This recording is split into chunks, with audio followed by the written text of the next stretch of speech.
My dear students, अस्सलाम वालेकुम वरहमतुल्लाहि वबरकातुहू। चले बेटा, कल के लेक्चर में हमने आपको पढ़ाया था बेटा ऑटोसोमल रिसेसिव डिजीजेस। अगर आपको याद होगा तो पहले हमने बेटा फिनाइल कीटोन्यूरिया पढ़ा था, फिर हमने एल्केप्टोन्यूरिया के बारे में देखा था, और फिर बेटा हमने एल्बिनिज्म के बारे में भी देखा था, अगर आपको कल का लेक्चर याद होगा। तो चले बेटा, आज के लेक्चर में अब हम डायरेक्टली आएंगे कि हमें आज बेटा स्टडी करना है सिकल सेल एनीमिया। तो हम आज बेटा सिकल सेल एनीमिया की ओर रुजू करेंगे, और वहां पे बेटा आपको बोला जाएगा कि आपको क्या क्या याद रखना है। तो प्लीज बेटा अब यहाँ पे नजर रखिएगा, सिकल सेल एनीमिया क्या है। देखिए बेटा, जो पॉइंट्स मैं आपको यहां पे बोलने जा रहा हूं उस पे आप अच्छी तरह से बेटा नजर रखिएगा कि जो सिकल सेल एनीमिया है एक्चुअली बेटा होता क्या है ये सिकल सेल एनीमिया, क्योंकि इसमें बेटा बहुत सारे क्वेश्चंस आए हैं, इसलिए ध्यान रखिएगा। सबसे पहले बेटा ये एक पॉइंट म्यूटेशन है। जो मैं पॉइंट्स यहां लिख रहा हूं ना बेटा, बस ये आपको एंट्रेंस के लिए याद रखना है। सबसे पहले बेटा ये पॉइंट म्यूटेशन है, जहां पे क्या होता है। पॉइंट म्यूटेशन मींस कि अगर हम डबल स्ट्रैंडेड डीएनए लेंगे, नजर रखिएगा बेटा, ये मेरे पास डबल स्ट्रैंडेड डीएनए 5' 3' और 3' 5', और आपको पता है कि हमारे डीएनए एंटी पैरेलल होता है, डबल स्ट्रैंडेड होता है। और अगर यहां पे बेटा साइटोसिन है, यहां पे बेटा साइटोसिन है, यहां जरूरी ग्वानिन होगा, कॉम्प्लीमेंट्री बेस पेयरिंग है। और अगर यहां एडेनिन है, यहां पे थाइमिन है। होता क्या है यहां पे कि जो बेटा आपका सिकल सेल एनीमिया है, यहां पर बेटा अगर हम देखेंगे एक बेस पेयर में चेंज आ जाती है। जब भी बेटा न्यूक्लियोटाइड सीक्वेंस में जीन में एक जगह एक बेस पेयर पे बेटा वेरिएशन आएगी, चेंज होगी, सब्स्टिट्यूशन होगी, so at that time we called as point mutation. So sickle cell anaemia is the classical example of point mutation. ये पहला पॉइंट आपको याद रखना है। अब इस पॉइंट म्यूटेशन में क्या होता है कि एक जगह बेटा थाइमीन के बजाय एडेनिन आता है। सो सपोज बेटा अगर नॉर्मली यहां पे एडेनिन और थाइमीन है, तो ये आपको याद रखना है। यहां पे अब एबनॉर्मली क्या हो जाता है कि यहां पर बेटा एडेनिन के बजाय थाइमीन आता है, और थाइमीन के बजाय यहां एडेनिन। सो दैट मींस यहां पर बेटा बेस सब्स्टिट्यूशन होती है। यहां पे क्या होना चाहिए, नॉर्मली थाइमीन, आता क्या है अब एबनॉर्मली। एबनॉर्मली मींस बेटा एडेनिन। सो दैट मींस कि यहां पे थाइमीन जो होता है वो इंटरचेंज हुआ होता है by adenine. So that means कि अगर हम बेस पेयर पे जाएंगे, ए टी के बजाय क्या आता है, टी ए। यहां पे ए 5' पे था, टी 3' पे था। अब बेटा यहां सब्स्टिट्यूशन हो जाती है, यहां ए के बजाय टी आता है, और टी के बजाय क्या आता है, ए। उसके बाद बेटा एक और चीज, जब हम बेटा इसका एमआरएनए देखेंगे, जब ये बेटा डीएनए अपना एमआरएनए बनाएगा, क्योंकि एमआरएनए हमेशा 3' 5' से बनता है, ये आपने पढ़ा होगा जेनेटिक्स में। जब यहां पे एमआरएनए बनता है, 6th कोडान जो एमआरएनए पे होता है, वो जीएजी के बजाय बेटा अब जीयूजी आता है। ये अगला पॉइंट आपको एंट्रेंस के लिए याद रखना है। जब बेटा एमआरएनए पे छठा कोडान, ये एमआरएनए है, ये इसका पहला कोडान है। चलिए पहला कोडान होगा एयूजी। चलिए दूसरा कोडान हम लेंगे सीयूजी, वेरी गुड। तीसरा कोडान लेंगे जीजीजी, वेरी गुड। चौथा कोडान लेंगे बेटा एयूए, ये चौथा कोडान है। ये शब्दा बेटा पांचवा कोडान हम लेंगे। Let the fifth codon is शब्दा बेटा एयूसी। और जो छठा कोडान यहां पर है, इस तरह ढेर सारे कोडान होते हैं, पहला कोडान, दूसरा कोडान, तीसरा कोडान, चौथा कोडान, पांचवा कोडान, छठा codon, so on and so on, सातवां, आठवां, नौवां। मगर जो ये छठा कोडान होता है, ये नॉर्मली होना चाहिए जीएजी, मगर ये अब एबनॉर्मली यहां क्या होता है, जीयूजी। उसके बाद बेटा जो ये जीएजी है, ये नॉर्मली कोड करता है एक अमाइनो एसिड के लिए, that's called as glutamic acid. यहां पे ग्लूटामिक एसिड के बजाय अब एक को बेटा अमाइनो एसिड आता है, दैट इज वैलिड। ये 3 point 4 point sickle cell anaemia मज याद था। मकलियो सिकल सेल एनीमिया सोरे। पहला पॉइंट ये कि ये पॉइंट म्यूटेशन है, जहां पर एक बेस पेयर की चेंज हो जाएगी, किसमें बेटा, डीएनए में। या अगर हम एमआरएनए में देखते हैं, एमआरएनए में एक बेस की चेंज होती है। एमआरएनए में कोडान है ना जीएजी, एमआरएनए सिंगल स्ट्रैंड है ना, तो वहां पे जीएजी के बजाय क्या आता है, जीयूजी। ये तस्वीर बेटा नजर। सिकल सेल एनीमिया में अगर आपको ऑप्शन आएगा there is base pair change in DNA, तो ठीक है। अगर वहां पे ऑप्शन होगा there is base change in DNA, ना बेटा, अगर बेस पेयर होगा तो जरूरी क्या होना चाहिए, डीएनए। हाँ, अगर होगा there is change in base of mRNA, तो एट दैट टाइम ये करेक्ट है। सो अगर डीएनए रिलेटेड ऑप्शन होगा तो जरूरी there is change in base pair of DNA या there is substitution of base pair in DNA. Base pair क्यों, क्योंकि डीएनए क्या होता है, डबल स्ट्रैंडेड, तो इसलिए बेटा अगर बेस पेयर होगा तो जरूरी होना चाहिए ऑप्शन में बेस पेयर ऑफ डीएनए। हाँ, अगर एमआरएनए होगा तो फिर होगा बेस ऑफ एमआरएनए। या जो बेटा पॉइंट याद या वारिया इंपॉर्टेंट पॉइंट ना एग्जामिनर बेक लायो तो असम लिखो there is change in base of DNA, तो बेटा ये ऑप्शन गलत है। No, there is substitution of base pair of DNA ना, अगर मैं सुनो लिखूं there is substitution of base of DNA, अल्लाह पाक की कसम ऑप्शन गलत। सो हाँ, डीएनए है there is substitution of base pair of DNA. अगर एमआरएनए है there is substitution of base of mRNA. क्यों, क्योंकि डीएनए डबल स्ट्रैंडेड होता है, एमआरएनए बेटा सिंगल स्ट्रैंडेड होता है। ये क्या होता है, याद था। चलिए बेटा सारे बोलिए, what is sickle cell anaemia, it's a point mutation. शाबाश। दूसरा पॉइंट क्या याद रखा, यहां पे base pair sequence change substitute होती है इन केस ऑफ डीएनए, या बेस चेंज होती है इन एमआरएनए। बेस पेयर क्या होता है, बजाय एटी के अब ये टीए आ जाता है। ए 5' पे था, टी 3' पे था, मगर अब ये टी ए बन जाता है। अब 5 पे एडमिन के बजाय थाइमीन आता है, और बेटा 3' 5' पे थाइमीन के बजाय एडमिन आता है। इस पॉइंट पे नजर। अगर बेटा अब रिगार्डिंग एमआरएनए होगा, एमआरएनए में आप याद रखेंगे 6th कोडॉन में एक बेस चेंज होती है, वहां पे जी के बजाय क्या बात है, GUG। सो बेटा एमआरएनए में 6th कोडॉन में बेस चेंज होती है, बेस सब्स्टिट्यूशन होती है, ए के बजाय यू आता है, जिसकी वजह से कोडॉन GAG से क्या बनता है, GUG। और आपने बेटा पढ़ा होगा कि GAG जब बेटा अमीनो एसिड पकड़ता है थ्रू टीआरएनए, वो क्या पकड़ता है, ग्लूटामिक एसिड। और यहाँ पे बेटा GUG जो है वो कौन सा अमीनो एसिड पकड़ता है, वैलिन। सो दैट मींस कि बेटा जब मैं अभी आपको बोलूंगा कि हीमोग्लोबिन की डिजीज है, आपको पता होनी चाहिए हीमोग्लोबिन में 4 पॉलीपेप्टाइड चेन्स है, alpha, alpha, beta and beta. Clear. और जो बेटा आपका अल्फा होता है उसमें 141 अमीनो एसिड्स होते हैं, इस अल्फा में भी 141 अमीनो एसिड्स होते हैं, बीटा में 146 अमीनो एसिड्स होते हैं, और इस बीटा में भी 146 होते हैं। नॉर्मली जो बेटा 6th amino acid beta chain को होगा, ये पहला, ये दूसरा, ये तीसरा, ये चौथा, ये पांचवा, ये छठा। इस तरह इसका पहला, दूसरा, तीसरा, चौथा, पांचवा, छठा। यहां पे छठा अमीनो एसिड जो है होना क्या चाहिए बेटा, ग्लूटामिक एसिड, मगर यहां पे जो छठा अमीनो एसिड होता है वो बेटा होता है ग्लूटामिक एसिड के बजाय वैलिन। इसी तरह यहां पर भी जो छठा अमीनो एसिड होता है वो ग्लूटामिक एसिड के बजाय वैलिन होता है। So this is the disease sickle cell anaemia, जहां पे बेटा हीमोग्लोबिन के बीटा चेन पे 6th amino acid glutamic acid के बजाय क्या आता है, वैलिन। इशू होता है बेटा, याद था उनको इंतहाल तस्वीर। इस स्क्रीनशॉट इसका लीजिए, यही बेटा आपका सारा सिकल सेल एनीमिया। बस इतना ही आपको सिकल सेल एनीमिया में याद रखना पड़ेगा, इसका आप स्क्रीनशॉट जल्दी लीजिएगा। तो चलो बेटा मैं आगे की ओर बढ़ रहा हूं, स्क्रीनशॉट इसका जल्दी लीजिएगा मेहरबानी कर। तो चले बेटा आगे की ओर बढ़ेंगे। अब हम देखेंगे कि सिकल सेल एनीमिया में अब आपको बेटा क्या क्या चीजें याद रखनी पड़ेंगी। समझ में आ गया, जो मैंने आपको बोला उस पर याद रखो। अब थोड़ा बहुत देखेंगे एक्सटेंसिवली क्या क्या पॉइंट इंपॉर्टेंट है। Hemoglobin is the oxygen binding chromoprotein found in the RBCs because it's the disease of hemoglobin, जो मैंने अभी कहा।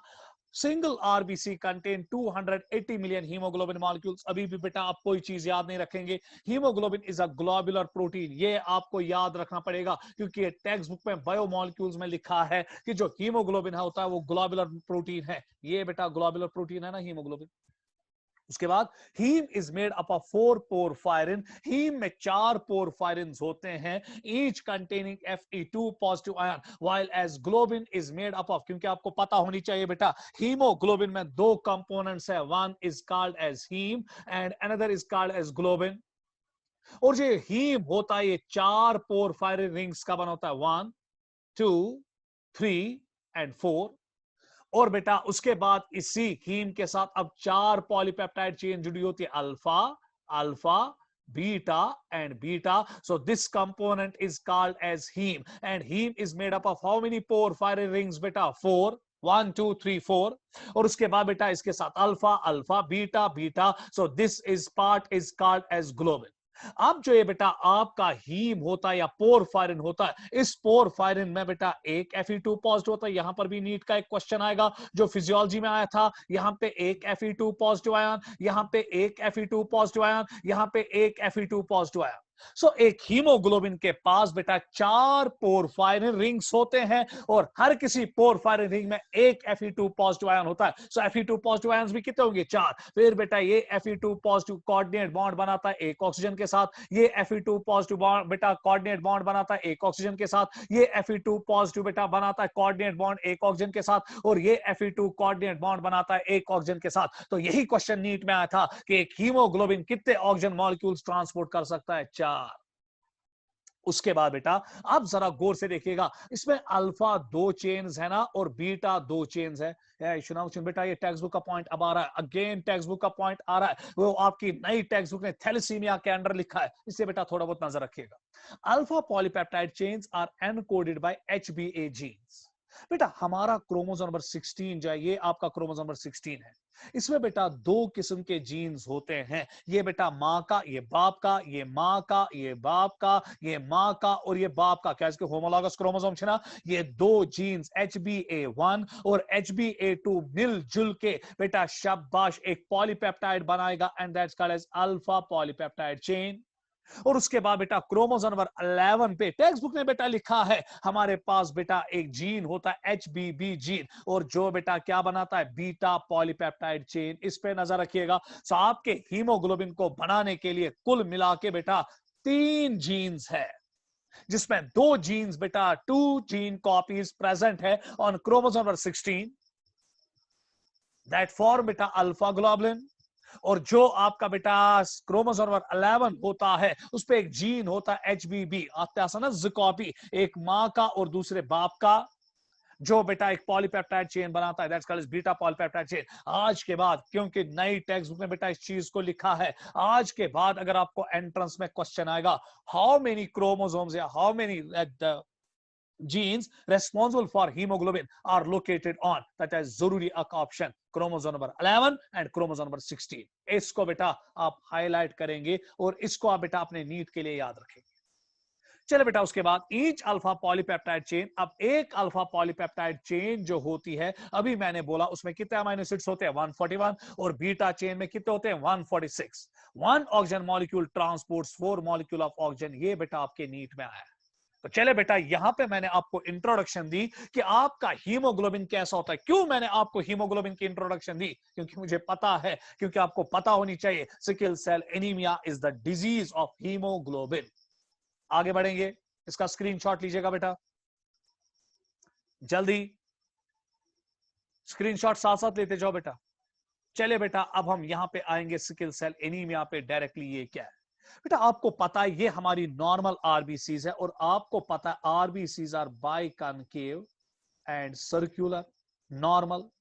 सो ये नॉर्मल आरबीसी है, मगर जिस इंसान को बेचारे को सिकल सेल एनीमिया होता है उसकी आरबीसीज बेटा सिकल शेप्ड बन जाती है, या उसकी आरबीसीज बेटा अगर आप देखेंगे आधे चांद जैसे दिखती है, क्रीसेंट शेप्ड दिखती है। सो इस डिजीज को इसीलिए बेटा हम सिकल सेल एनीमिया कहते हैं। सो जो इंसान नॉर्मल होता है उसमें आरबीसीज नॉर्मल बाइकॉन्केव सर्कुलर होती है, और जिस इंसान को बेचारे को सिकल सेल एनीमिया होता है उसकी आरबीसी स्पिंडल शेप्ड बनती है। मगर बेटा ये बीमारी एक्चुअली हीमोग्लोबिन की है, मगर इसका खमियाजा बेटा किसको भुगतना पड़ता है? आरबीसीज को। आरबीसीज की शेप चेंज होती है, और जब ये स्किल शेप्ड आरबीसीज बेटा चलती है हमारे ब्लड कैपिलरीज में, तो ये हमारे ब्लड कैपिलरीज को ब्लॉक कर देती है, और जब ब्लड कैपिलरीज ब्लॉक हो जाती है तो वाइटल ऑर्गन्स को ब्लड नहीं मिलता है और इंसान मर जाता है।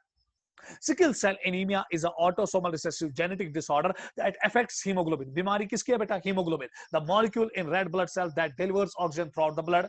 People with this disorder have atypical hemoglobin molecules called hemoglobin S. सो बेटा जिस इंसान को भी बेटा सिकल सेल एनीमिया होता है उसका जो हीमोग्लोबिन होता है उसको हम हीमोग्लोबिन एस कहते हैं।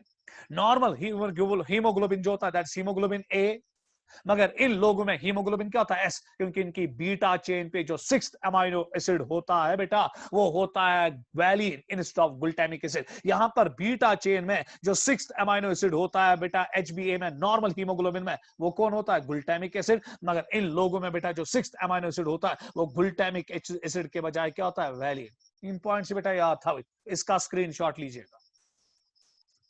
क्रीसन शेप और सिकल शेप का बेटा आप लीजिएगा जल्दी, बेटा इसका स्क्रीनशॉट लीजिएगा। आगे बढ़ेंगे, अब देखेंगे बेटा होता क्या है एक्चुअली बेटा इस सिकल सेल एनीमिया।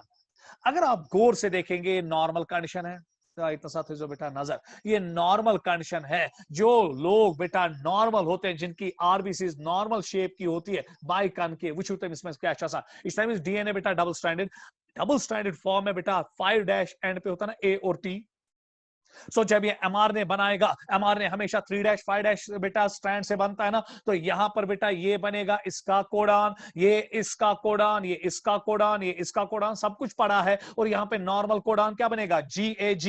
और जो बीटा चेन है, इसका जो 6th अमाइनो एसिड है, ये पहला, ये दूसरा, ये तीसरा, ये चौथा, ये पांचवा, ये छठा, ये सातवां, स्वान एंड स्वान। बीटा चेन में बेटा 146 अमाइनो एसिड्स होते हैं। वमा हाउ इस 146 अमाइनो एसिड, तो 6th बेटा जो अमाइनो एसिड होता है बीटा चेन पे, वो कौन होता है बेटा? Glutamic acid. मगर अब अगर किसी बेचारे को बेटा डिजीज हुई, सिकल सेल एनीमिया हुई, इसको बेटा ये तो नॉर्मली 80, और फिर एमआरएनए पे नॉर्मल बेस क्या थी बेटा? GAGA, ठीक है नहीं? मगर बेटा देखिए अब यहां पे क्या होता है, अभी मैंने आपको इसको दिखाया, यहां पे AT के बजाय क्या आता है? TA। सो गई ना बेटा सब्स्टिट्यूशन, गई ना change in base pair, substitution के ना base pair in double standard DNA. So base pair में सबस्टिट्यूशन हुई ना डीएनए में, नॉर्मली क्या था? AT, अब क्या बन गया? TA। और जब ये बेटा TA बन गया, अब जब एमआरएनए 3' एंड से बनेगा, 3' 5' स्ट्रैंड से बनेगा, सो बनना बराबर सेम। मगर ये तस्पे ना त्राट, ये तो सोचता है अताम GAG, वहां क्या बन? GUG। और जब ये GUG होगा तो 6th अमाइनो एसिड जो बीटा चेन पे होगा वो बेटा म्यूटेंट होगा ना, वो ग्लूटामिक एसिड के बजाय क्या होगा? वैलिन। यही वजह है कि बेटा क्यों सिकल सेल एनीमिया होता है। बस बेटा तू आम तौर ना सर लच बजाई बेसिस आसान, सास बजाई बेसिस आसान डीएनए पे बेटा अख बेस पेयर अगर सब छूट गए, अकिस बेस पेयरस मज अगर डीएनए में चेंज आए, उसकी वजह से कभी कभी इंसान की मौत की कगार तक पहुंचता है, क्योंकि सिकल सेल एनीमिया में आमतौर लोग मर जाते हैं। नता गए अत खाली अख बेस पेयर डीएनए में चेंज, एमआरएनए में गए अख बेस चेंज, GAG के बजाय क्या आया? GUG, जिसकी वजह से बेटा अब ग्लूटामिक एसिड जो 6th अमाइनो एसिड नॉर्मली होता था बीटा चेन ऑफ हीमोग्लोबिन में, अब वहां पे 6th amino acid glutamic acid के बजाय क्या आया? वैलिन। एमसिच बर्बूदी। तो बेटा इसका स्क्रीनशॉट लीजिए, आगे बढ़ेंगे। आप देखिए बेटा क्या होता है, it occurs due to point mutation. NEET में आया, इस पॉइंट को एनसर्कल कीजिएगा। जो मैंने पीछे आपको कोड दिया था वही मैंने अब यहां पे बेटा आपका थ्योरेटिकल पार्ट लाया। It occurs due to point mutation of HBB gene, beta gene, position located on 11 chromosome number 11, where thymine is replaced by adenine. Due to substitution codon formed at the sixth position of mRNA for the beta gene becomes GUG instead of GAG. GUG codes for beta valine, while a GAG codes for glutamic acid. It results in substitution of glutamic acid by valine at position 6 of beta chain of beta polypeptide chain. Tavash at kunviz wana beta is a substitution that is E6V substitution. देखो बेटा ये E6V substitution क्यों इसको कहते हैं? V तो रूता है फिक्रिशु valine, 6th चौपाई तो 6th पोजीशन, मगर ये ई क्या बेटा? ई को हम ग्लूटामिक एसिड को हम शॉर्ट फॉर्म में ई कहते हैं, क्योंकि हर किसी अमाइनो एसिड का एक सिंबल है, और ग्लूटामिक एसिड का सिंबल क्या है बेटा? ई। इसका मतलब हुआ कि ग्लूटामिक एसिड 6th पोजीशन पे था नॉर्मली बीटा चेन में, मगर अब यहां पे 6th पोजीशन पे ग्लूटामिक एसिड के बजाय क्या है? वैलिन। ये थे जो तो यार 10 HbS, अब जिसको सिकल सेल हीमोग्लोबिन है, contains 6th amino acid as valine in its beta polypeptide chain instead of glutamic acid found normally in HbA. So what is difference between beta HbS and HbA? HbA is a normal hemoglobin while as HbS is a sickle hemoglobin. यहां पर बेटा 6th amino acid जो होता है वो valine होता है beta chain में, और यहां पे जो 6th अमाइनो एसिड होता है वो ग्लूटामिक एसिड होता है beta chain. So normally glutamic acid होना चाहिए 6th amino acid beta chain पे, और यहां पर HbS में 6th अमाइनो एसिड कौन सा बेटा? Valine. Sickle cell anemia occurs when a person inherits two abnormal copies of HBB. मैंने अभी कहा ना बेटा क्रोमोसोम नंबर 11 पे ये आपका HHB है ना, अगर मां से भी HHB डिफेक्टिव आ रहा है और बाप से भी HHB डिफेक्टिव आ रहा है, फिर ये डिजीज होगी क्योंकि ये रिसेसिव डिजीज है. अगर बेटा शाबाश बाप से HHB जो है, सपोज एक जीन बेटा नॉर्मल है और दूसरा HHB जीन जो है वो डिफेक्टिव है, फिर ये डिजीज नहीं होगी, फिर ये बेटा कहलाएगा क्या? Career. A person with single abnormal copy does not usually have symptoms and is said to be carrier. यार रिसेसिव डिजीज है ना, कैरियर. इसका स्क्रीनशॉट लीजिएगा बेटा जल्दी, न्यूज़ है स्क्रीनशॉट. तो चले बेटा आगे की ओर बढ़ेंगे. देखिए बेटा अब यहां पर patient suffering from sickle cell anaemia does not display any symptom in normal oxygen concentration. हाय शाबाश बेटा, ये तश याद था, ये तस्न याद बेटा, ये मैं लिखूं ये याद था, ये पॉइंट खाली याद था बस, बाकी लिखित तुशन याद था उनके. देखिए बेटा जिस इंसान को आप सिकल सेल एनीमिया है, अमिस ना तीतिस कालस गसान कहें, यीतिस कालस तमिस ब्लडस मज ऑक्सीजन कंसंट्रेशन कम गस. सपोज बेटा ये बंदा हायर ऑल्टीट्यूड्स पे गया, वहां ऑक्सीजन का PO2 कम है, ये बंदा बंद कमरे में रहा, वहां पर भी PO2 कम है, ये बंदा खेल रहा है, उस टाइम भी PO2 कम होगा, या इस बंदे को कोरोना हो गया जो इस टाइम बेटा बहुत आम है, जहां पे एब्रप्टली बेटा SpO2 partial pressure of oxygen जो है वो ब्लड में कम हो जाता है, तो एट दैट टाइम बेटा ये सिम्टम्स को डिस्प्ले करेगा. सो इस पॉइंट को आप याद रखेंगे कि जिस इंसान को सिकल सेल एनीमिया होता है ये खाली बेटा तब डिस्प्ले सिम्टम्स करता है, इसमें सिम्टम्स तब आते हैं जब बेटा ऑक्सीजन कंसंट्रेशन कम होती है, और ये होगी बेटा जब ये बच्चा खेलेगा तो ऑक्सीजन कंसंट्रेशन कम. सपोज ये बच्चा बेटा माँ बाप के साथ बेटा एक्सकर्शन गया, हायर ऑल्टीट्यूड्स पे गया, ऑक्सीजन इसमें कम आए रहेगा, बॉडी में कम ऑक्सीजन जाएगा, या ये बच्चा बंद कमरे में बैठा है जहां पे ऑक्सीजन की कमी हो जाएगी, तो ये सिम्टम्स को डिस्प्ले करेगा और ये बेटा मर भी सकता है.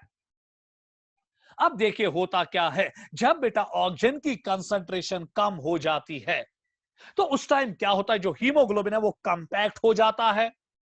कैसे कंपैक्ट होता है, एक लंबी कहानी है, उसको पढ़ाने में मुझे बेटा 3 लेक्चर्स लगेंगे. यहां पर वो सब कुछ लिखा है, मैं रिशु तो याद था उनके खाली थी तो याद, ये थी कम ऑक्सीजन च गसा, ये थी कम ऑक्सीजन कंसंट्रेशन च गसा, ये हीमोग्लोबिन च पानवइन पॉलीमराइज गसा च जुड़ान पानवइन, और जब ये जुड़ जाता है, ये अभी तक ग्लोब्यूलर था ना, मगर अब ये बेटा ग्लोब्यूलर के बजाय क्या हो गया, शब्द बेटा बनो ना linear form, third like form में आ गया ना. तो जब ये थर्ड लाइट फॉर्म में आ गया, ये प्रिसिपिटेट होता है और ये आरबीसीज की जो शेप है वो बेटा बाई कन्वेक्स से शाबाश स्पिंडल बना डालता है, क्योंकि हीमोग्लोबिन बेटा आरबीसीज के अंदर है. अगर हीमोग्लोबिन के स्ट्रक्चर में कोई चेंज आएगी तो यकीनन आरबीसीज के भी स्ट्रक्चर में चेंज आएगी. सो जब बेटा ऑक्सीजन कंसंट्रेशन कम हो जाती है, यहां पर बेटा 6th अमाइनो एसिड वैलिन है ना, इसका न्यूट्रल अमाइनो एसिड, और न्यूट्रल अमाइनो एसिड होने की वजह से ये इसको बेटा पॉलीमराइज करने देता है, और बेटा अब ये हीमोग्लोबिन प्रिसिपिटेट होता है और थर्ड लाइक बनता है. मगर अगर बेटा ग्लूटामिक एसिड होगा, नॉर्मल हीमोग्लोबिन में ग्लूटामिक एसिड है, glutamic acid is a negatively charged, ये नेगेटिवली चार्ज्ड बेटा अमाइनो एसिड है, और जब हीमोग्लोबिन आगे बेटा एक दूसरे के साथ पॉलीमराइज होने की कोशिश करेंगे, ये नेगेटिव चार्ज इनको रिपल करेगा और ये इनको पॉलीमराइज नहीं होने देगा. सो क्यों बेटा एक अमाइनो एसिड चेंज होने की वजह से यू तावन छुपा कि इंसान मरे, क्योंकि जो ही ऑक्सीजन कंसंट्रेशन कम कंपैक्शन होती है, कैसे वो मैं नहीं बोलूंगा, तो उसकी वजह से हीमोग्लोबिन मॉलिक्यूल्स एक दूसरे के साथ बेटा नजदीक आते हैं और ये पॉलीमराइज करने की कोशिश करते हैं. मगर अगर नॉर्मल हीमोग्लोबिन होगा वो कभी भी बेटा पॉलीमराइज नहीं होगा, वो कभी भी थर्ड लाइक स्ट्रक्चर नहीं बनाएगा, क्योंकि वहां ग्लूटामिक एसिड होता है, ग्लूटामिक एसिड नेगेटिवली चार्ज होगा, वो रिपल करेगा, वो इनको बेटा पॉलीमराइज नहीं होने देगा. मगर जिस इंसान को सिकल सेल एनीमिया है, तभी सुना वैलिन, वैलिनस मच चार्जी, valine is a neutral amino acid, तो ये बेटा इसको पॉलीमराइजेशन करने देगा. तो नतीजन तौर पे हीमोग्लोबिन प्रिसिपिटेट होगा, थ्रेड लाइक स्ट्रक्चर्स में डिजाइन होगा, जिसकी वजह से वो आरबीसीज को बेटा बाइकनकेव से डिस्टॉर्ट करके स्पिंडल शेप में तब्दील करेगा। ये आपको याद रखना। अगर बेटा कोई इंसान नॉर्मल है, उसमें HbA है, तमिस कोना गसान लो ऑक्सीजन टेंशन मज कि पहलगाम गुलमर्ग सुकन मारा आता है, क्योंकि वहां पे बेटा उसको कुछ नहीं होगा, क्योंकि उसके पास ग्लूटामिक एसिड होता है बीटा चेन में, शाबाश 6th अमीनो एसिड, जिसकी वजह से बेटा रिपल्शन होती है और इसका हीमोग्लोबिन लो ऑक्सीजन कंसंट्रेशन में प्रिसिपिटेट या पॉलीमराइजेशन नहीं करता है।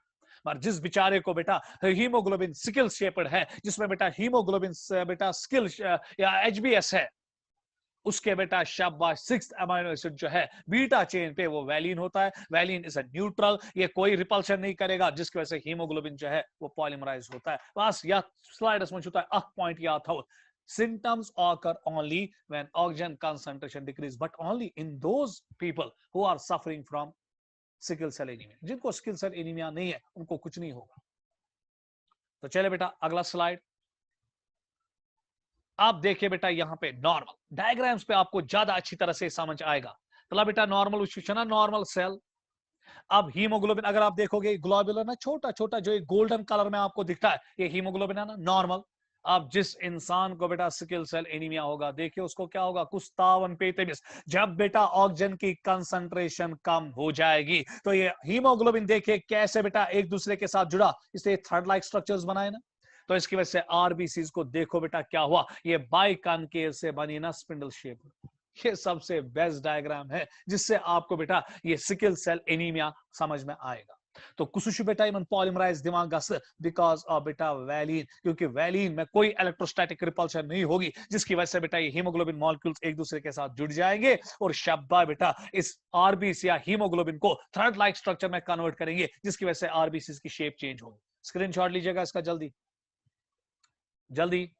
तो चले बेटा अब देखेंगे इससे क्या होगा। प्लीज बेटा अब यहां पर देखिएगा। Life span of normal RBCs 120 days. NEET में आया है, मैंने बोला है बेटा सर्कुलेटरी सिस्टम है, but sickled RBC last for only 10 days. क्या है चला बेटा ये कैसे ना नॉर्मल आरबीसीज बाइकन के अच्छी तरह से ब्लड वेसल्स में चल रहा है ना, मगर जब बेटा किसी की अब सिकल शेप्ड आरबीसीज है, ये क्या नीना ही बेटा कैपिलरी ब्लॉक करित नतीजन तौर पे ब्रोंट मापा की और ब्लड की योर मापा की ब्रोंट ब्लड की, सो जो वाइटल ऑर्गन्स है उनको ब्लड नहीं मिलेगा बेटा, वासो ऑक्लूसिव क्राइसिस होंगे। वासो ऑक्लूसिव क्राइसिस मींस कि ब्लड वेसल्स ब्लॉक होंगे। वासो occlusive crisis result in ischaemia. Ischaemia means कि वाइटल ऑर्गन्स को ब्लड नहीं जाएगा, जैसे ब्रेन है, हार्ट है, किडनी है, लंग्स है, स्प्लीन है, and it can prove fatal. ये इंसान को मार भी सकता है।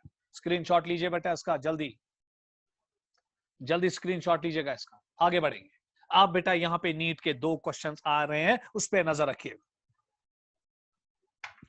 Individuals which are heterozygous, please बेटा नजर यहां पे रखिएगा। 2 कंडीशंस या 3 कंडीशंस यहां पे हो सकते हैं, जरा गौर से देखिएगा। ये बेटा HbB जीन है मां का, और ये बेटा HbB जीन है बाप का। प्लीज नजर रखो बेटा, और ये क्रोमोसोम नंबर 11 पे है।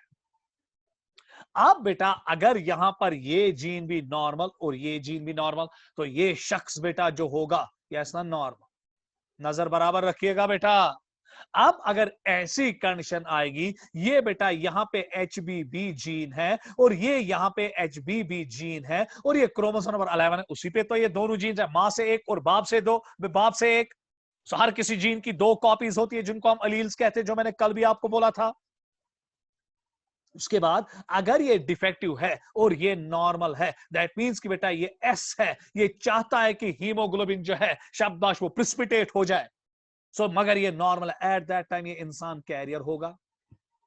ये इंसान बेटा डिजीज खाली तब होगा जब इसमें HbB और शाबाश ये HbB ये भी बेटा स्किल शेप्ड बेटा, इसमें भी म्यूटेशन होगी, इसमें भी म्यूटेशन होगी, ये भी डिफेक्टिव होगा, ये भी डिफेक्टिव होगा। मां से भी जीन बेटा डिफेक्टिव आया, बाप से भी डिफेक्टिव आया, ये इंसान बेटा डिजीज होगा। अब जो इंसान बेटा हेटेरोजाइगस अमिस मचना जीन डिफेक्टिव ब्या क्या नॉर्मल, S या D बेटा मींस डिफेक्टिव और N मींस नॉर्मल। अत लिखना HbS HbN।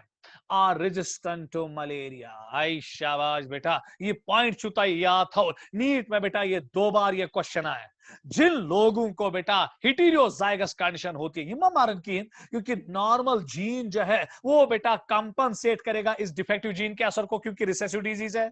रिसेसिव डिजीज तभी होती है जब दोनों जीन्स डिफेक्टिव होते हैं। तो नॉर्मली बेटा ये इंसान जो एक कैरियर है मरेगा नहीं, ये सिम्टम्स को डिस्प्ले नहीं करेगा, मगर ब्लेसिंग इन डिस्गाइज ये बेटा मलेरिया का रेजिस्टेंट होगा। ये इंसान कैरियर आसन फॉर सिकल सेल एनीमिया, या जो इंसान हिटीरोजाइगोट्स होंगे जिनमें एक जीन डिफेक्टिव होगा, दूसरा नॉर्मल होगा, अल्लाह पाक की कसम मलेरिया उनका कुछ बिगाड़ता ही नहीं। यही वजह है कि जब मैं आपको एवोल्यूशन पढ़ाऊंगा, मैं आपको कहूंगा अफ्रीकन कॉन्टिनेंट जो है वहां पे बेटा आपको ढेर सारे लोग मिलेंगे, वहां पे नेचुरल सिलेक्शन के जरिए कैरियर लोग आपको बहुत ज्यादा मिलेंगे। क्यों?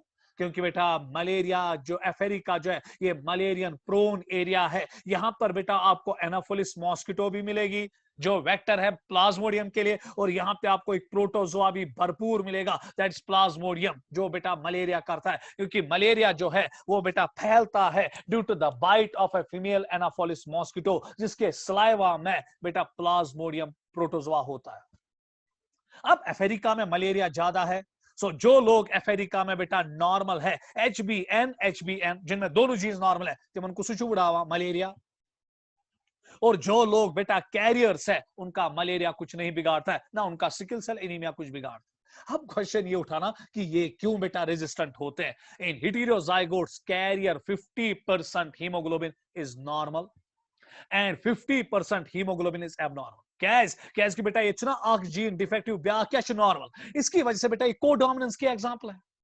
कोडोमिनेंस बेटा वो बेटा फिनोमिना है जेनेटिक्स में जहां पर जीन की दोनों कॉपीज काम करती है, यहां पे डोमिनेंट रिसेसिव रिलेशनशिप नहीं होती है।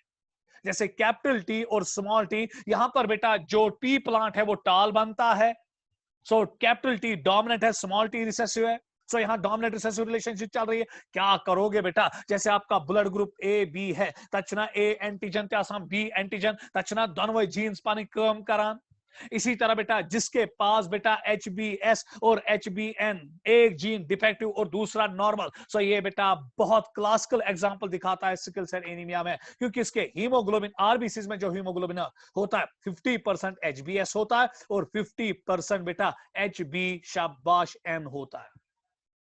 सो दैट मींस कि इसकी आरबीसीज के अंदर 50% हीमोग्लोबिन डिफेक्टिव होता है, 50% नॉर्मल। सर ये विडितेली ये हमारी, मगर इसी 50% हीमोग्लोबिन सा नॉर्मल इसलिए इस मारने दीवान के, इसलिए बेटा इसमें कभी भी सिम्टम नहीं आता है। In heterozygous, there is hyperactivity of an enzyme called heme oxygenase 1 enzyme. क्योंकि बेटा यहां पे डिफेक्टिव हीमोग्लोबिन है ना, 50% डिफेक्टिव हीमोग्लोबिन है, और डिफेक्टिव हीमोग्लोबिन जल्दी जल्दी खत्म होता है, उसका एक लाइफ स्पैन जो होता है वो नॉर्मल हीमोग्लोबिन से कम होता है। इसलिए बेटा हीमोग्लोबिन को खत्म करने के लिए अल्लाह पाक ने एक एंजाइम रखा होता है, हीम ऑक्सीजनेस 1 एंजाइम। यमन बेटा हीमोग्लोबिन 50% डिफेक्टिव अच्छा लाइफ स्पैन कम, यमन असली एंजाइम ज्यादा, और जब ये एंजाइम इनमें ज्यादा होता है तो जब ये हीम को तोड़ते हैं हीमोग्लोबिन में, ये वहां से Fe2 पॉजिटिव आयंस रिलीज करते हैं, बाइलिरुबिडिन और कार्बन मोनोऑक्साइड, और ये कार्बन मोनोऑक्साइड जो है ये ज्यादा आरबीसीज में बनता है ना, और इसकी वजह से जो बेटा आपका बेटा मलेरिया पैरासाइट होता है, आपका प्लाज्मोडियम होता है, वो high level of carbon dioxide में जीता नहीं है। इसीलिए बेटा इन लोगों को नेचुरल रेजिस्टेंस मिलती है against the malaria. Short span of RBCs, एक तो शॉर्ट स्पैन आरबीसीज का है जो हेटेरोजाइगोट्स होते हैं। नो डाउट बेटा मैंने अभी कहा कि नेचुरल लाइफ स्पैन कितना है 120 डेज, मगर जो हेटेरोजाइगोट्स होते हैं इनमें मचना 50% हीमोग्लोबिन एबनॉर्मल आसा बिकॉज ऑफ कोडोमिनेंस। इसीलिए बेटा इनमें एक पंगा उठता है, इनकी आरबीसीज का लाइफ स्पैन खाली 90 डेज ही रहता है हेटेरोजाइगोट्स का, मगर फिर भी बेटा इनको कुछ नहीं होता है। क्या इसके आरबीसी ना कंटिन्यूअसली बना। तो short span of RBCs, excessive production of carbon monoxide and leakage of potassium from the membrane of skilled RBCs. बेटा आरबीसीज जो स्किल्ड आरबीसीज होती है उसकी परमिएबिलिटी में भी प्रॉब्लम आती है, तो पोटेशियम कहां निकलता है बाहर, में एक हेटेरोजाइगोट्स रेजिस्टेंट टू मलेरिया। ये चीज थी जो याद यूथ छुन याद था उनके मुझे बोलना है कि जो हिटेरोजाइगोट्स होते हैं वो हेक बेटा इतना लफ्ज लफ्ज पर यहाँ एंट्रेंस तो जो हिटेरोजाइगोट्स होते हैं दे आर शाबाश रेजिस्टेंट टू मलेरिया। क्यों? क्योंकि हिटेरोजाइगोट्स में 50% बेटा एबनॉर्मल हीमोग्लोबिन होता है, 50% नॉर्मल, जिसकी वजह से बेटा आरबीसीज का लाइफ स्पैन शॉर्ट, बेटा कार्बन मोनोऑक्साइड ज्यादा बनता है और बेटा जो आरबीसीज का मेम्ब्रेन होता है वो लीकेज दिखाता है पोटेशियम के लिए, और पोटेशियम बहुत इंपॉर्टेंट होता है फॉर द बेटा मल्टीप्लीकेशन, फॉर द नॉर्मल बेटा मल्टीप्लीकेशन ऑफ प्लाज्मोडियम वायरस या प्लाज्मोडियम प्रोटोजोआ। इसलिए बेटा इनमें प्रोटोजोआ प्लाज्मोडियम पनप पाता नहीं है, इसलिए बेटा ये रेजिस्टेंट होते हैं अगेंस्ट द मलेरिया। तो चले बेटा आगे की ओर बढ़े। अब हम देखेंगे नीट में कौन कौन सा क्वेश्चन आया है sickle cell anaemia.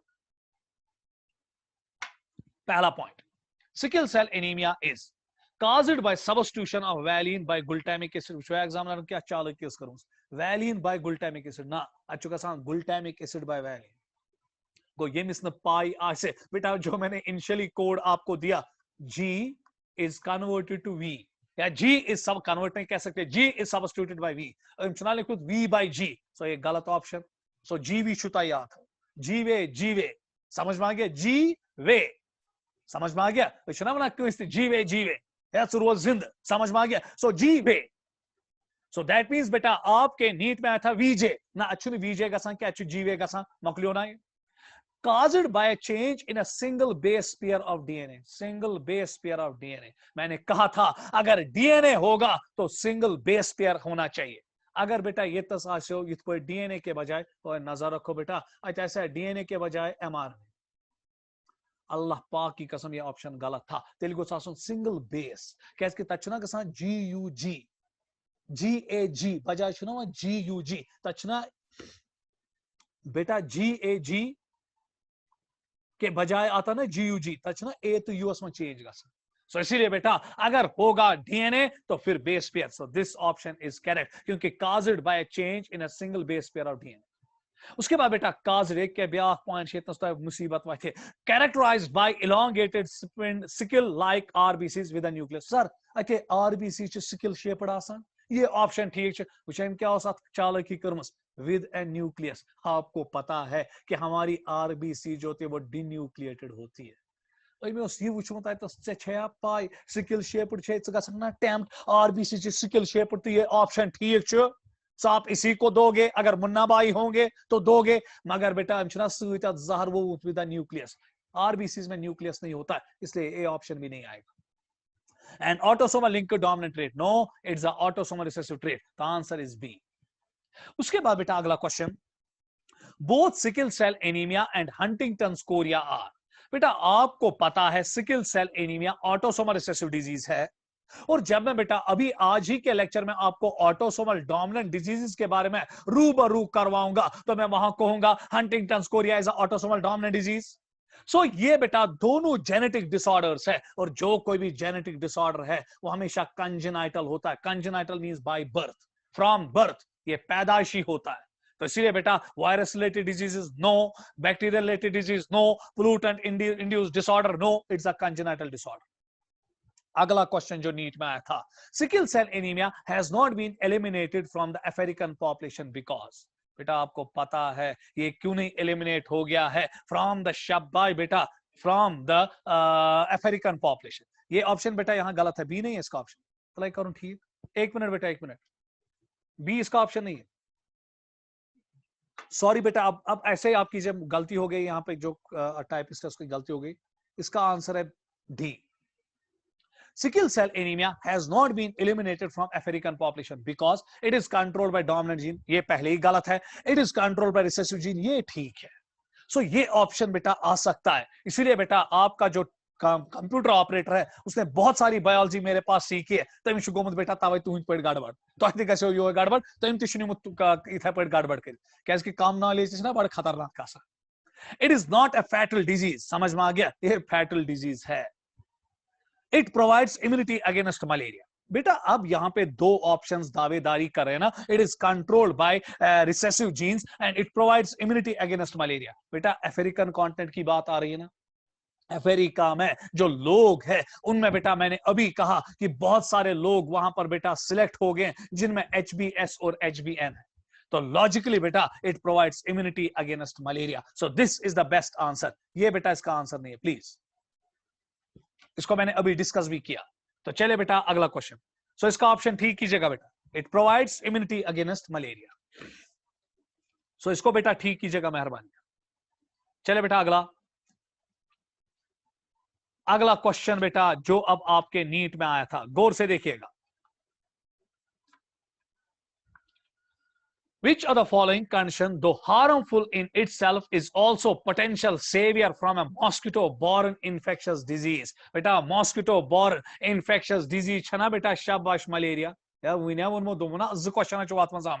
Thalassemia, sickle cell anemia, pernicious anemia, leukemia. Answer is sickle cell anemia.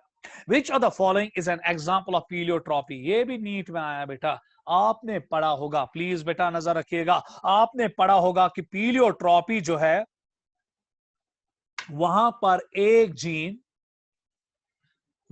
बेटा कंट्रोल करता है मोर देन वन कैरेक्टर. क्या सुना था पुरमुद बेटा पीलियोट्रॉपिज्म, जहां पर बेटा मेंडल कहता था कि एक जीन एक कैरेक्टर को कंट्रोल करता है, ये मेंडल कहता था. मगर जहां पर एक जीन को शाबाश है, एक जीन बहुत सारे कैरेक्टर्स को कंट्रोल करेगा, at that time it's called as pleiotropism. अब क्वेश्चन ये उठता है कि इनमें बेटा एग्जामिनर ने 4 बीमारियां दी है, haemophilia, thalassaemia, sickle cell anaemia, colour blindness. इसमें कौन सी बीमारी जो है वो पीलियोट्रॉपी के एग्जाम्पल है? Sickle cell anaemia. देखो क्यों? क्योंकि बेटा एक तो यहाँ पे हीमोग्लोबिन जो है वो डिफेक्टिव होता है ना, और दूसरा आरबीसी जो है वो क्या बनती है? Spindle shaped. और तीसरा आरबीसी की जो परमिएबिलिटी है वो पोटेशियम के लिए क्या बढ़ती है? ज्यादा. सो बेटा अगर जीन डिफेक्टिव ये गोसा खाली हीमोग्लोबिनस मुसीबत सुनो, इसका आरबीसी शेप तो मुसीबत सुना, और ये आरबीसी की परमिएबिलिटी को भी मुसीबत में लाता है. देयरफॉर बेटा एक डिफेक्टिव जीन बहुत सारे बेटा मुसीबत लाता है, साथ साथ बहुत सारे कैरेक्टर्स को बेटा एबनॉर्मल कैरेक्टर्स को लाता है. So therefore sickle cell anaemia is the classical example of pleiotropism. आगे बढ़िए बेटा जल्दी.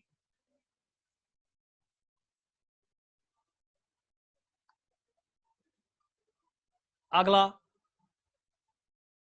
Question. Which of the following is a correct match? इनमें से कौन करेक्ट मैच है?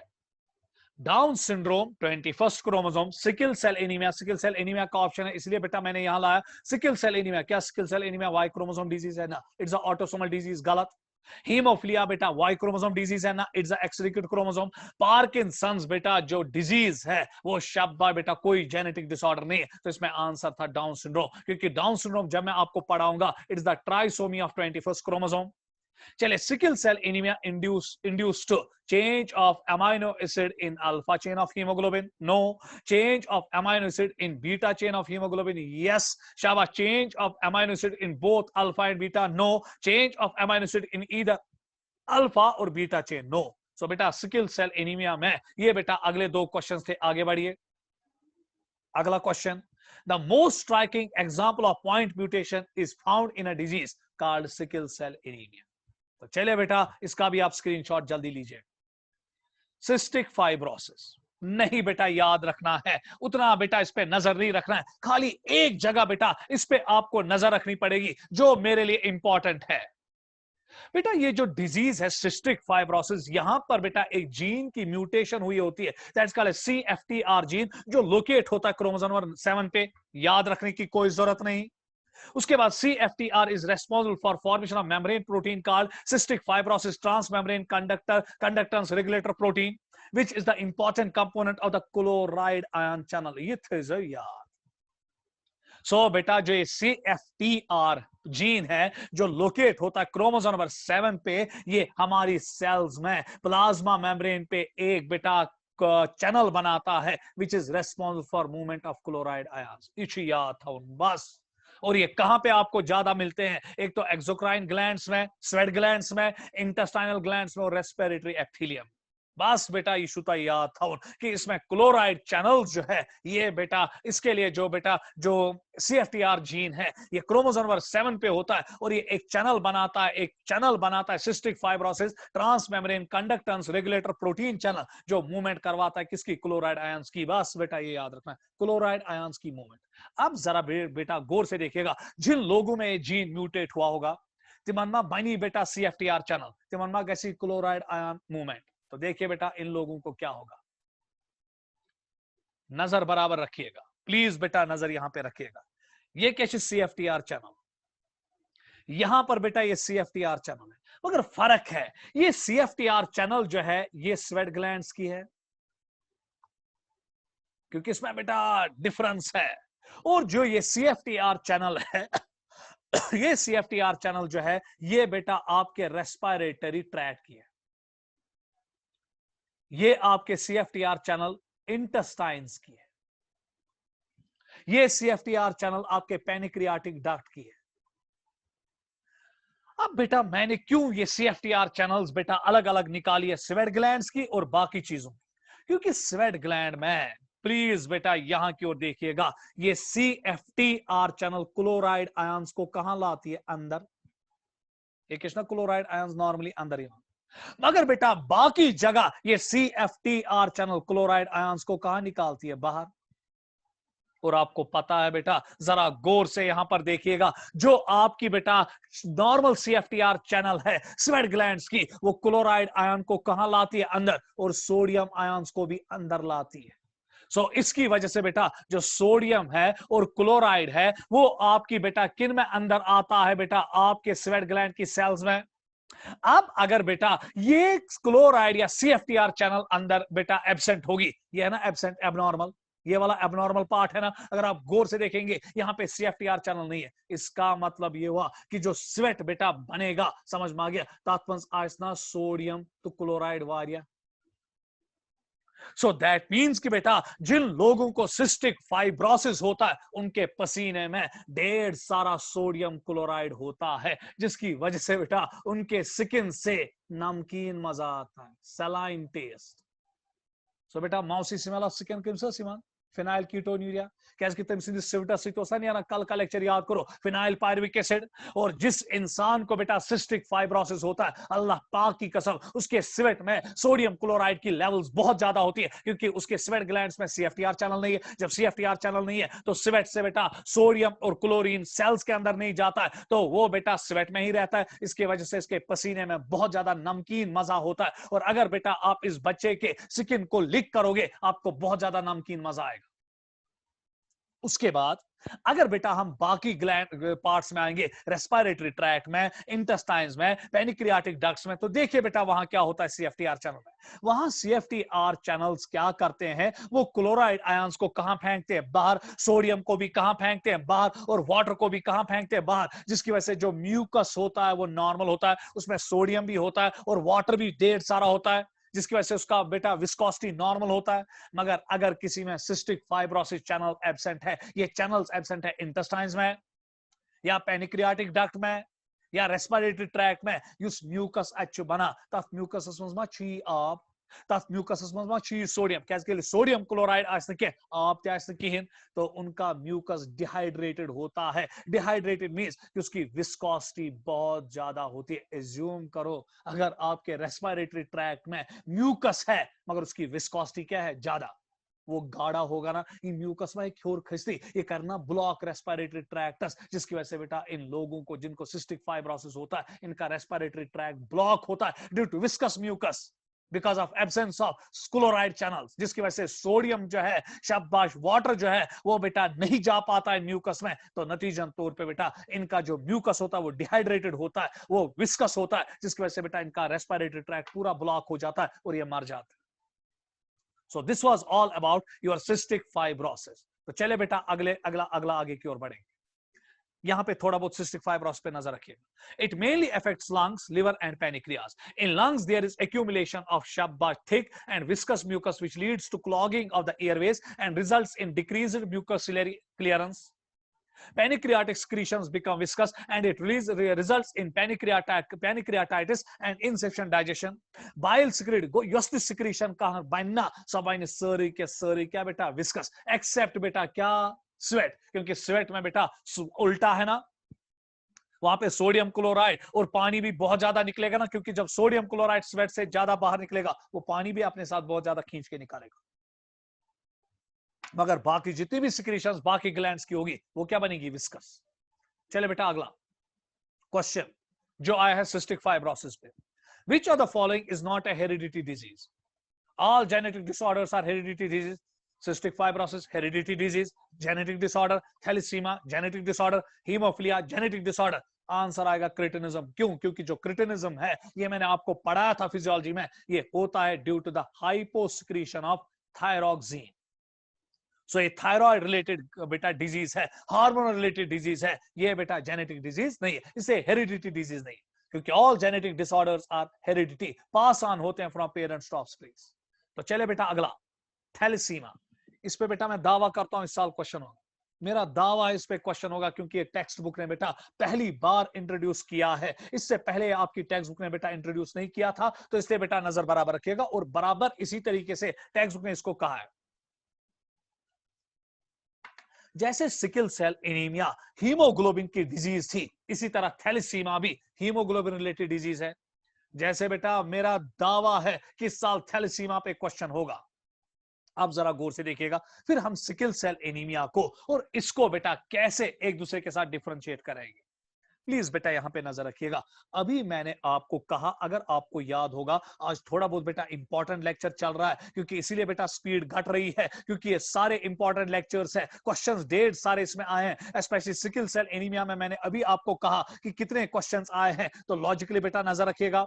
अब यहां पर बेटा मेरे पास हीमोग्लोबिन है, प्लीज नजर रखिएगा।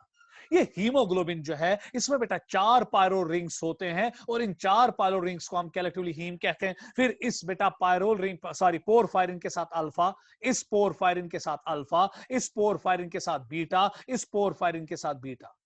अभी मैंने आपको कहा कि जो सिकल सेल एनीमिया है, ये डिजीज किसकी थी बेटा? हीमोग्लोबिन की। पर वहां पे डिफेक्ट कौन होता था? ग्लोबिन। मगर ग्लोबिन में बेटा आपको पता है 146 अमाइनो एसिड्स है, वहां पर भी बेटा सिकल सेल एनीमिया में भी 146 अमाइनो एसिड्स ही थे, और वहां पे फर्क ये था कि 6th अमाइनो एसिड पे ग्लूटामिक एसिड के बजाय क्या था? वैलिन। सो इसीलिए बेटा जो सिकल सेल एनीमिया नीट का क्वेश्चन आया, ये क्वालिटेटिव जेनेटिक डिसऑर्डर है हीमोग्लोबिन का। क्यों? क्योंकि यहां पे बेटा ग्लोबिन, बीटा ग्लोबिन चेन में नंबर ऑफ अमाइनो एसिड्स उतने ही रहते हैं। नॉर्मल में भी 146 है, जिनको सिकल सेल एनीमिया उनमें भी 146 है। फिर डिफरेंस कहां है? वहां पे बेटा वैलिन, ग्लूटामिक एसिड के बजाय क्या होता है? वैलिन। मगर जब हम बेटा थैलेसीमा देखते हैं, थैलेसीमा में जो नंबर ऑफ अमाइनो एसिड्स होते हैं, अल्फा में 141 है, इस अल्फा में भी 141 है, इस बीटा में 1, वहां पे बेटा वेरिएशन होती है in the number of amino acids.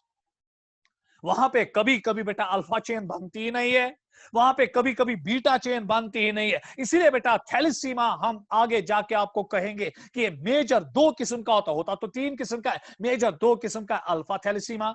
Alpha थैलेसीमा वो थैलेसीमा है जहां पे आपकी अल्फा चेन बेटा डिफेक्टिव होगी, उसमें नंबर ऑफ अमाइनो एसिड्स कम होंगे। और बीटा थैलेसीमा वो थैलेसीमा है जहां पे बेटा आपकी बीटा चेन जो है, बीटा पॉलीपेप्टाइड चेन जो है, वो एबनॉर्मल होगी। तो उसी के बुनियाद पे इसको हम बेटा बीटा या अल्फा थैलेसीमा कहते हैं। इसीलिए बेटा जो थैलेसीमा है, इट्स नॉट ए क्वालिटेटिव बेटा disease, it's a quantitative disease. Quantitative क्यों नीट में आया है बेटा? जो आपका थैलेसीमा है, क्यों ये क्वांटिटेटिव है? क्योंकि यहां पे बेटा अमाइनो एसिड्स इंतहाई कम रहते हैं अल्फा और बीटा चेन में। कभी कितना भी होता है कि अल्फा चेन ही एब्सेंट बेटा होती है, और कभी इतना खतरनाक होता है कि बीटा चेन ही एब्सेंट। अब बेटा मैंने अभी आपको कहा कि जो आपका क्रोमोसोम नंबर 11 है और 16 है, वेरी इंपॉर्टेंट किस लिहाज से? For formation of haemoglobin. कुल मिला के हीमोग्लोबिन के लिए बेटा 5 जीन्स होते हैं located on chromosome number 16 and 11। वहां पर तो सिकल सेल एनीमिया में मैंने 3 कहा था, अगर मैं वहां पे 5 कहता बहुत परेशान होते। बेटा ये 2 जीन्स नजर रखिएगा, ये जो 2 जीन्स क्रोमोसोम नंबर 16 पे है, ये मिलजुल के अल्फा हीमोग्लोबिन बनाते हैं, अल्फा बेटा चेन बनाते हैं। और जो ये बेटा बीटा होता है HHB क्रोमोसोम नंबर 11 पे, ये बीटा पॉलीपेप्टाइड बनाता है।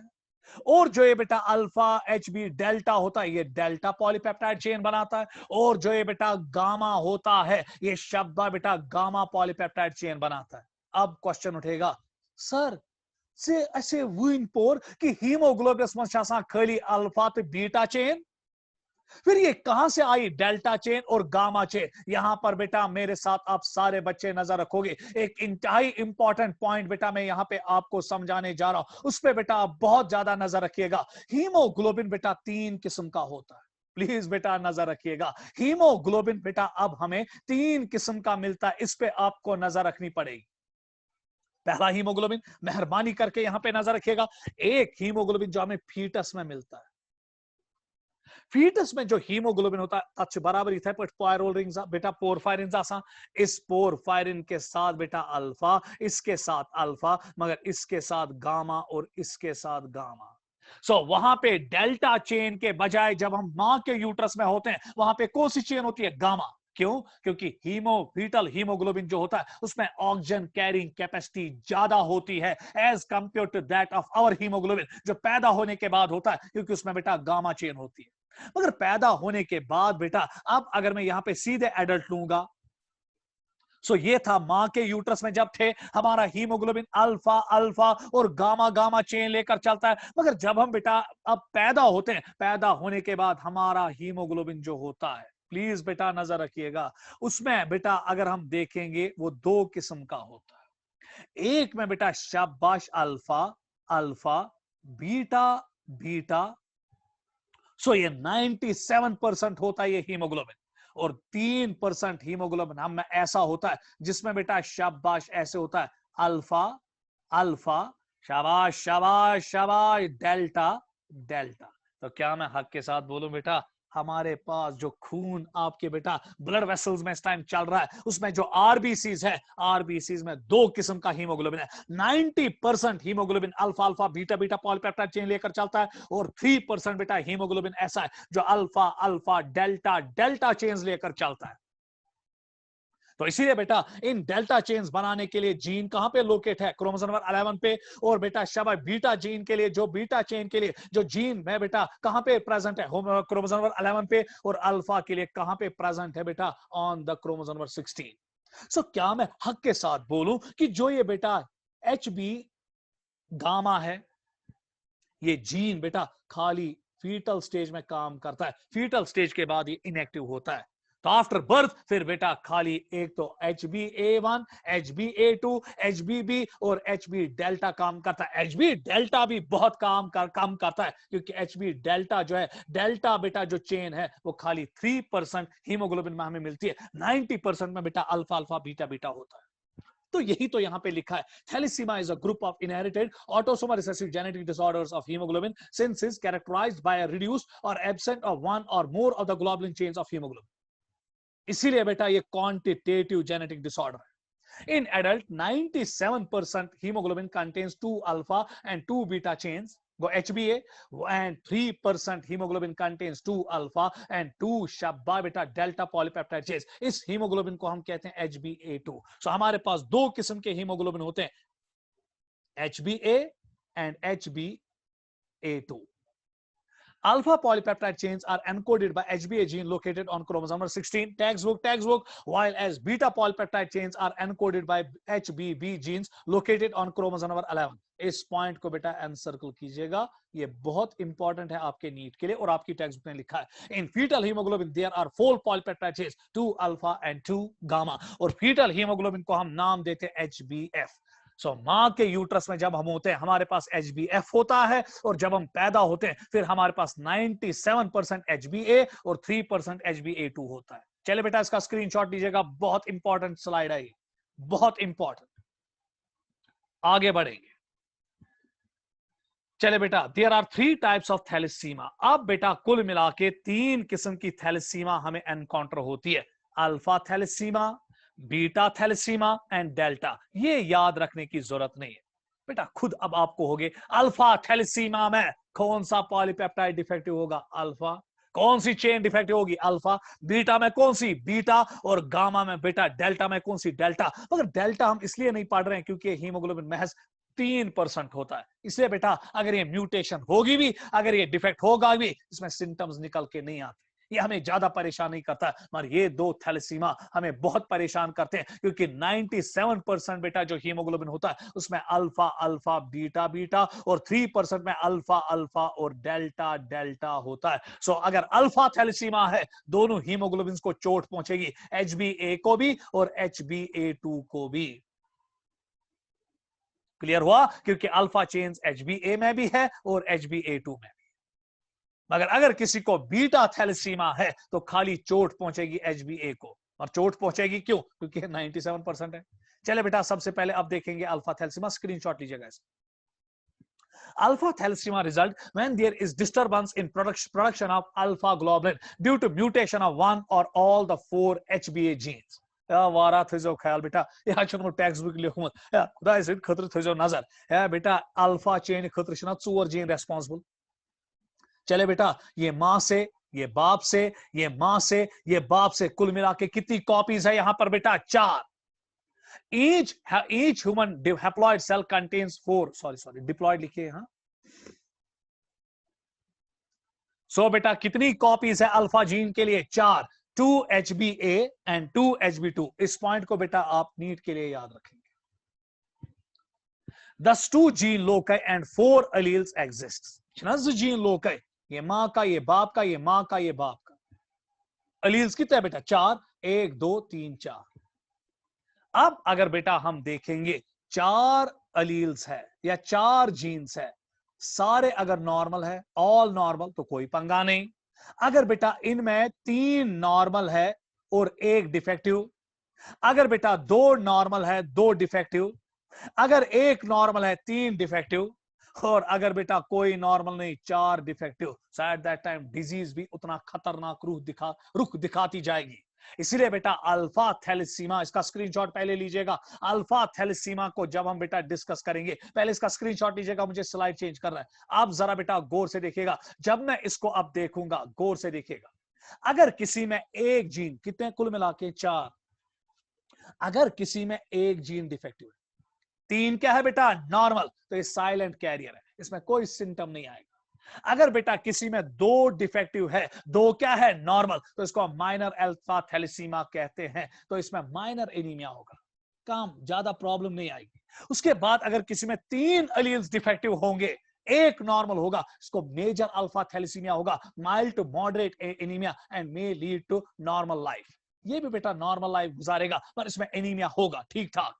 और अगर किसी के चारों बेटा डिफेक्टिव होंगे जीन्स, ये मां के यूट्रस में ही मरेगा। सो क्या मैं हक के साथ बोलूं, अगर 4 में से बेटा, शाबाश, 4 4 4 और 4, 4 में से 1 डिफेक्टिव है, नॉर्मल कितने हैं? 3। 3 क्या है बेटा? नॉर्मल, तो कुछ नहीं होगा। अगर 4 में से 2 डिफेक्टिव है, नॉर्मल कितने है बेटा? 2, तो एनीमिया होगा। एनीमिया मींस आरबीसी की प्रोडक्शन कम होगी, आरबीसी घटेंगी। अगर किसी में बेटा 4 में से 3 डिफेक्टिव है, नॉर्मल कितना है? 1, उसको बेटा एनीमिया होगा, मगर बेटा नॉर्मल जिंदगी गुजारेगा। और अगर किसी में 4 के 4 डिफेक्टिव होंगे, नॉर्मल कोई नहीं है, वो मरेगा मां के यूट्रस में। So this is the alpha thalassaemia. चले इसका स्क्रीनशॉट लीजिएगा जल्दी। अब बेटा हम आगे की ओर बढ़ेंगे और आएंगे टुवर्ड्स द बीटा थैलेसीमा। खुद बेचारा कहता है, beta थैलेसीमा occurs due to the mutation in the HBB gene located on chromosome number 11. Severity of the disease depends on the nature and on the presence of mutation in one or both the alleles. It's of 2 types. यहां पे नजर रखना बेटा, beta thalassaemia, पहला ये beta thalassaemia major and beta thalassemia minor. It is the most severe form of beta thalassemia. क्यों? It occurs due to mutation of both the genes. यहां पर बेटा दोनों जीन्स क्या हुए होते हैं? म्यूटेट, ये भी डिफेक्टिव, ये भी defective. No functional beta chains are produced. Hemoglobin A cannot be assembled. It is also called as Mediterranean anemia and Cooley's anemia. इस पे नजर रखना, क्योंकि उसको पहली बार डॉक्टर कूली ने बेटा शाबाश रिपोर्ट किया, इससे इसको कूली एनीमिया कहते हैं। मेडिटेरियन एनीमिया क्यों? क्योंकि मेडिटेरियन सी के इर्द गिर्द जो लोग रहते हैं उनमें ये ज्यादा दिखता है, नेचुरली जेनेटिकली उनमें ये ज्यादा है, इसलिए मेडिटेरियन एनीमिया कहते हैं। और इसमें आमतौर इंसान मर जाता है। Beta thalassemia minor, in this type only one effective allele is present while as other allele is normal. यहां पे बेटा ये डिफेक्टिव लिखना है, DEFECTIVE। यहां पे एक allele डिफेक्टिव होता है और दूसरा क्या होता है बेटा? नॉर्मल। इसीलिए बेटा यहाँ पे पेशेंट को ज्यादा मुसीबत नहीं उठती है, क्योंकि एक जीन नॉर्मल है ना, ऊपर से रिसेसिव डिजीज है. In this type only one defective allele is present while as other allele is normal. Beta chain production is not terribly compromised and patients may be relatively asymptomatic. So, आज के बाद बेटा अगर आपको कोई कहेगा किस थैलेसीमा को हम बेटा मेडिटेरियन या कुलीज एनीमिया कहते हैं, बीटा थैलेसीमा. और बीटा थैलेसीमा में किस फॉर्म को, मेजर फॉर्म को, जहां पे दोनों जीन्स बेटा क्रोमोसोम नंबर 16 पे HHB और HHB जीन्स दोनों डिफेक्टिव होंगे. तो चले बेटा ये था आपका थैलेसीमा. आगे की ओर बढ़ेंगे. अब क्वेश्चंस बेटा हम देखेंगे कि क्या क्या आया है इस थैलेसीमा में. If both the parents are carriers, बेटा नीट में क्वेश्चन आया. If both the parents are going to catch, एक मिनट बेटा, हाँ यहां पे नीचे गौर से देखिएगा बेटा, यहां पे क्वेश्चन क्या था, नीट में आया. Thalassaemia and sickle cell anaemia are caused due to problem in the globin molecule synthesis, है ना बेटा. Select the correct statement. मैंने अभी आपको कहा कि जो थैलेसीमा है इट्स अ क्वांटिटेटिव डिजीज. यहां पे क्वांटिटेटिवली, क्वांटिटी में अल्फा या बीटा हीमोग्लोबिन डिफेक्टिव होता है. मगर जो sickle cell anaemia it's a qualitative. Qualitative means कि वहां पे बेटा अमीनो एसिड्स के नंबर पे कोई असर नहीं पड़ता है, वहां पे खाली बेटा वैली ग्लूटामिक एसिड के बजाय वैलिन आता है. Both are quantitative defect, no. Thalassaemia is due to less synthesis of globin molecules, ये है बेटा इसके चांस है. Sickle cell anaemia is due to quantitative, no it is due to qualitative. उसके बाद बेटा अगला, both are due to qualitative defect, ना इसमें एक क्वालिटेटिव है दूसरा क्वांटिटेटिव है. तो आंसर इज बेटा सेकंड, थैलेसीमा इज ए शाबाश is due to less synthesis of globin molecules. चले बेटा अगला क्वेश्चन देखिए. If both the parents are carriers for thalassemia, बेटा इस क्वेश्चन पे नजर रखना. Which is an autosomal recessive genetic disorder? What are the chances of pregnancy resulting in an affected child? क्या चांस है कि इनका बच्चा बेटा अफेक्टेड होगा?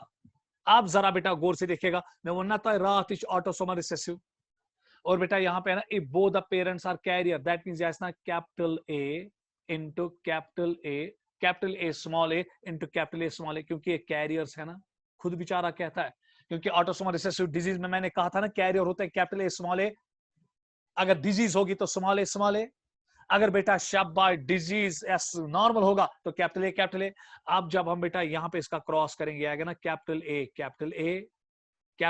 Small A, capital A small A, ऐसा डिजीज. सो दैट मीन्स बेटा ये हो ना 25%. ये दो कैरियर्स है ना मिलजुल के 50%, और ये बेटा यहाँ पे 25% डिजीज होगा ना. सो जब भी बेटा हम ऑटोसोमल रिसेसिव डिजीज को देखते हैं जहां पे दोनों पेरेंट्स कैरियर होंगे, उनका 25% बच्चे जो होंगे शाबाश वो क्या होंगे, डिफेक्टिव डिजीज. तो answer is 25%. Represent below is the inheritance pattern of a certain type of traits in humans. Which of the following condition could be an example of this pattern? यहाँ पे थैलेसीमा ऑप्शन में था, इसलिए बेटा मैंने यहाँ पे लाया. तला बेटा ये चुनावी मादरी पर चुका सन मेल से डॉटर. बेटा जरा गौर से देखिएगा, बाप का एक्स क्रोमोसोम डॉटर में जाता है ना, ना वही विचवा एक्स या क्रिस क्रॉस. बाप अपना एक्स क्रोमोसोम खाली बेटी को देता है ना, तो देता है ना बेटा, और माँ अपना एक्स क्रोमोसोम सन को देता है. इसना sex linked inheritance. So sex linked inheritance में यहाँ आंसर आएगा ना बेटा हीमोफिलिया. So, इसका आंसर बेटा हीमोफिलिया है, क्योंकि बेटा phenylketonuria autosomal recessive disease है, sickle cell anaemia autosomal recessive disease है, और आपकी थैलेसीमा जो है वो ऑटोसोमल रिसेसिव डिजीज है. इसमें खाली एक्स लिंक्ड डिजीज है haemophilia. So answer is haemophilia. तो चले बेटा आगे की ओर बढ़े. अब हम आएंगे बेटा एक और डिजीज ग्रुप की ओर, and that's called as autosomal dominant genetic disorders. और देखेंगे बेटा ये ऑटोसोमल डोमिनेंट जेनेटिक डिसऑर्डर्स क्या है. उल्टा गौर से देखिएगा, बहुत आसान, ज्यादा परेशानी नहीं दूंगा आपको. इसमें क्वेश्चन आने के चांसेस बहुत कम. आप बेटा ऑटोसोमल मगर पाएगा ना बेटा जरूरी पेडिग्री एनालिसिस में नहीं क्वेश्चन आमद, क्योंकि मैं ये सब कुछ आपको क्यों पढ़ा रहा हूं, जब तक आपको ये पता नहीं होगा जब तक पेडिग्री चार्ट जो हम बेटा इंशाल्लाह कल से शुरू करेंगे, क्योंकि कल हम बेटा क्रोमोसोमल डिसऑर्डर्स खत्म करेंगे। उसी के साथ बेटा मैं पहले 10-15 मिनट पेडिग्री भी उठाऊंगा और फिर अगले लेक्चर में आपका जेनेटिक्स कंप्लीट और जो ह्यूमन जीनोम प्रोजेक्ट है आपका फिर रहेगा, और जो आपका बेटा उसमें डीएनए फिंगरप्रिंटिंग रहेगा वो तो मुझे बायोटेक्नोलॉजी में ही पढ़ाना पड़ेगा, और परसों से फिर बेटा हम एवोल्यूशन इंशाल्लाह स्टार्ट करेंगे। जरा गौर से अब यहां पर देखिएगा, ये ऑटोसोमल डोमिनेंट जेनेटिक डिसऑर्डर क्या है, उल्टा यहां पर भी डिफेक्टिव जीन लोकेट होगा ऑन द ऑटोसोमल क्रोमोसोम। मगर फर्क क्या बेटा, यहां पे अगर एक जीन बेटा डिफेक्टिव होगा, दूसरा क्या होगा, नॉर्मल। अल्लाह पाक की कसम डिजीज फिर भी होगी। सो अब अगर मैं बेटा यहां पे आपको दिखाऊंगा, ये मेल है, ये यहां से मैंने फीमेल बनाई, ये बेटा मेल में अब क्रोमोसोम है, ऑटोसोमल क्रोमोसोम किसी पर भी है। अब अगर बेटा मेल में एन और ये एन, तो ये मेल नॉर्मल। उसके बाद बेटा अब अगर मैं यहां पे लाऊंगा, ये अगली कंडीशन है, ये एक जीन बेटा यहां पे डिफेक्टिव है और दूसरा नॉर्मल। अल्लाह पाक की कसम बेटा ये डिजीज होगा, क्योंकि डोमिनेंट डिजीज में कैरियर्स कभी होते ही नहीं है। वहां पर एक डिफेक्टिव जीन आया तो डिजीज हुई। उसके बाद बेटा अगर मैं अब यहां पे एक और कंडीशन लाऊंगा, जरा गौर से देखिएगा, ये भी डिफेक्टिव, ये भी डिफेक्टिव, दोनों जीन्स डिफेक्टिव, ये तो डिजीज होगा ही होगा। उसके बाद बेटा अगर मैं फीमेल में आऊंगा, जरा गौर से देखिएगा, ये नॉर्मल। बस ये खत्म करेंगे बेटा, तब तक अच्छी तरह से मोहतात तरीके से बैठो, मोहतात तरीके से तब तक बैठो। ये बेटा यहां पर अब जो फीमेल होगी ये नॉर्मल होगी। अब अगर बेटा एक डिजीज है और दूसरा नॉर्मल है, ये फीमेल डिजीज होगी, और बेटा ये एक डिफेक्टिव और ये भी डिफेक्टिव, तो ये फीमेल डिजीज होगी। So there are no carriers in autosomal बेटा genetic autosomal dominant genetic disorders. महज एक डिफेक्टिव जीन की वजह से ये डिजीज होगी। आप जरा बेटा गौर से यहां पर देखिएगा, एक और चीज अब यहां देखना है, जब मैंने आपको ऑटोसोमल रिसेसिव याद बेटा पेडिग्री एनालिसिस यही ऑटोसोमल रिसेसिव जेनेटिक डिसऑर्डर्स के बारे में बोला था। कैपिटल ए नॉर्मल, ये याद था। Capital A carrier, small A disease, था कि नहीं बेटा। अब अगर भाई आपको यहां पे ऑटोसोमल डोमिनेंट, बस 10 मिनट 5-10 मिनट में और ले रहा हूं, उसके बाद बेटा हम इसको खत्म करेंगे। अगर अब ये ऑटोसोमल डोमिनेंट जेनेटिक डिसऑर्डर है, कैपिटल ए, ये डिजीज होगा। It's not dominant form of small gene. अगर capital A small A carrier, again it is disease.